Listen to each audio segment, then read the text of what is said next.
நான் மேக்ஸிமம் இந்த சிட்டி உள்ள ஓட்டும் போது பார்த்தாலும் ஒரு 100 ஒரு 100 110 அப்படிதான் ப்ரோ ஓட்டுவோமே. ஓப்பனாக சொன்னோம் 100 110 தான் ஓட்டுவோமே.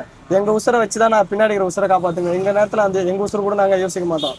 பின்னாடி இருக்கிறவங்க காப்பாற்றணும் அப்படின்னு சொல்லிட்டு வந்து ஏன்னா வச்சு அவங்க கூட வந்து எங்க கூட பிறந்தவங்க மாதிரி பின்னாடி வரவங்க, இந்த வண்டியில் வரவங்க எங்கள் கூட பிறந்தவங்க மாதிரி அவங்களாம் சொல்லிட்டு அதுக்கோசம் மோஸ்ட்லி சொன்னால் கொஞ்சம் ஆம்புலன்ஸ் வருதா அது ஓரமாக கூட நின்று பிரச்சனை பண்ணுங்க. நேற்று அப்படி தான் பார்க்குறேன். எங்கள் அடையாறு பக்கத்தில் ஒரு வண்டிக்கார ஒருத்தவங்க கிட்ட விட்டுட்டான் சொல்லிட்டு அவனுக்கு 2 பேர் சண்டை போட்டேன்னா நேற்று நான் கேஸ் எடுத்துன்னு வந்துங்கிறான் சொல்லி கேஸ் எடுத்துன்னு வந்துக்கிறேன். அவனுக்கு 2 பேர் சின்ன சண்டை போடுறாங்க. பக்கத்தில் இருக்கிறவன் சொல்லி அவனுக்கு வழி விட மாட்டானுங்க.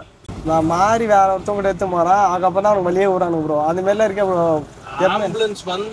வழி விட மாட்டாங்க ப்ரோ. அவனுக்கு 2 பேர் சண்டை போடுறது தான் ப்ரோ இன்ட்ரெஸ்டாக இருக்காங்க தவிர சொல்லிட்டு பின்னாடி ஆம்புலன்ஸ் வருது. நான் இன்னும் 2 சைலண்ட் போடுறேன் ப்ரோ. எமர்ஜென்சிக்கு சைலண்ட் அது வேற இருக்கு. இன்னொன்று அது போட்டால் கம்பல்சரி எல்லாம் யாராக இருந்தாலும் வெளியே விடணும். அதை போடுறேன். அதுக்கே அவன் சண்டை தான் ப்ரோ அவங்க போட்டுக்கிறானுங்க. இந்த வண்டிக்கான மரியாதைன்றது அவனுக்கு தெரியல ப்ரோ.